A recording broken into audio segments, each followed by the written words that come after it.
ലോകത്തിലെ ഏറ്റവും വലിയ ക്രൂസ് കപ്പലാണ് ഐക്കൺ ഓഫ് ദി സീസ്, വണ്ടർ ഓഫ് ദ സീസ് എന്നായിരുന്നു ഇതുവരെ ഈ ക്രൂസ് കപ്പലിന്റെ പേര്. ടൈറ്റാനിക്കിനെക്കാളും 5 ഇരട്ടി വലിപ്പവും 1200 അടിയോളം നീളവും ഒരേ സമയം 5000 മുതൽ 7000 വരെ ആളുകൾക്ക് ഈ ആഡംബര കപ്പലിൽ യാത്ര ചെയ്യാം. 20 നിലകളാണ് ഈ കപ്പലിലുള്ളത്. ഇതിൽ 18 എണ്ണം അതിഥികൾക്കും 2 എണ്ണം ജീവനക്കാർക്കും വേണ്ടിയുള്ളതാണ്. ഈ കപ്പലിൽ പൂന്തോട്ടങ്ങളും ഒരു സെൻട്രൽ പാർക്കും ഉൾക്കൊള്ളുന്നു. ഏകദേശം $2 ബില്യൺ കപ്പലിന്റെ വില. ക്രൂസിൽ 40 റെസ്റ്റോറന്റുകളും ബാറുകളും ലോഞ്ചുകളുമുണ്ട്. 55 അടിയോളമുള്ള 6 വെള്ളച്ചാട്ടങ്ങളും 7 പൂളുകളുമുണ്ട്.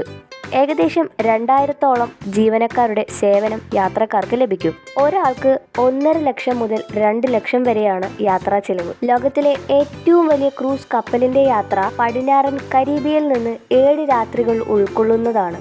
2024 ജനുവരി 10-നാണ് ആദ്യ യാത്ര ആരംഭിക്കുന്നത്.